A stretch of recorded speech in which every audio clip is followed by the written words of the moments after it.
Impeachment ni Chief Justice Davide, hindi ito nakalikom ng 1/3. Pinagbotohan yun sa plenaryo. Hindi nakalikom ng 1/3. Pumosisyon ng presidente noon laban sa impeachment, si dating Pangulong Arroyo, kung aking naalala. So, hindi ito unang beses mangyayari sa ating kasaysayan kung sakasakali. Sir, yung INC... Nandun nga lang ako sa kamara noon.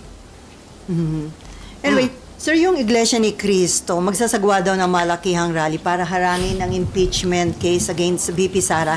In support daw ito, so naging panawagan ng Pangulo.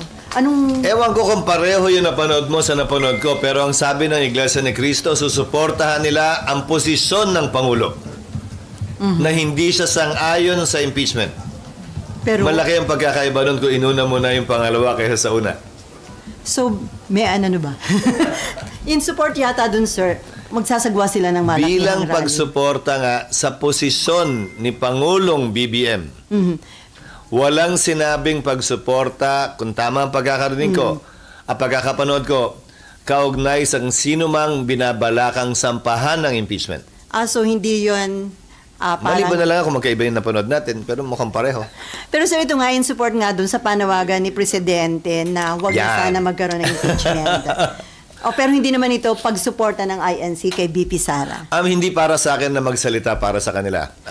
Iniinterpreta ko lamang yung kanilang sinabi base sa mga salitang ginamit na ito'y pagsuporta sa posisyon at pananaw ni Pangulong Marcos na hindi makakabuti ang impeachment sa ating bansa sa panahong ito. So itong mangyayari, malokang rally ng INC, patunay na talagang very divisive itong impeachment. Marahil patunay na ayaw nila tulad ng maraming Pilipino na magkawatak-watak tayo kung kailan maganda na sana ang takbo ng ating bansa. At marahil posisyon ito na hindi dapat madiktahan ng isa, dalawa o tatlong tao kahit pinuno pa natin sila na magkahiwa-hiwalay at magkawatak-watak tayo.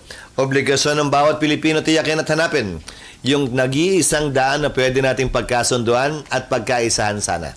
Imbis na pilit nating hinahanap yung pag-aawayan natin, pagkakawatak-watak natin at hindi natin pagkakasundo-sundo. Before NIMPA, bilang kayo yung Senate President na magkakaroon ng impeachment, parang, ano yun sir, how do you feel? May concern ka ba? Or Wala. mahirap ba yung magiging trabaho nyo bilang kayong Presidente na... May nagsabi nga sa akin, kung matutuloy yan, grabe, 3 oras kung papanoorin yan. Sabi ko, ikaw nga manonood lang, kami uupo doon at 3 oras din mahigit. Pati kayo. Trabaho ang tingin ko rito. Kung dumating man, haharapin namin. Hindi mahalaga kung gusto namin ito o hindi, kung konbinyente ito sa amin o hindi.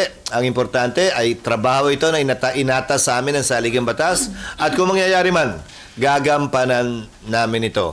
Kung ano man ang reklamo o pag-reklamo sa likod o bulong-bulong sa likod kung gaano kahirap ang trabaho, bahagi na ng pagiging tao siguro yan. Pero patuloy namin gagampanan ito. Gusto man namin o ayaw namin. Pero yung mga non-lawyer senator, sir, dapat ba meron silang mga legal advisor para maging tama yung kanilang judgment? Well, nakita na natin dati yan. Hindi naman lahat ng umupo bilang impeachment judges ay abogado. Pero nagpakadalubhasa din sila, nagsanay at nag-aral.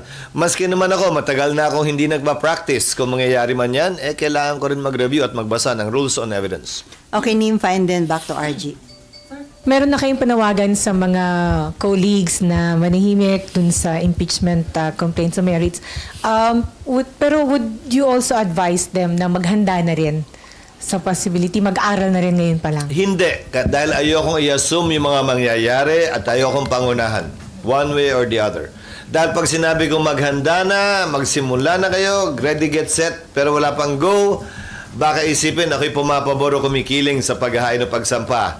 Malalaki na lahat ng mga senador. Matatanda na kaming lahat. Alam na namin yung mga dapat at di namin dapat gawin. Kung sa tingin nila malaki ang posibilidad na kailangan na magsimula mag-aral, nasa sa kanila yon. Kung mabilis naman sila mag-aral at mabilis matuto, hindi pa siguro muna kailangan. Hanggang nandiyan na.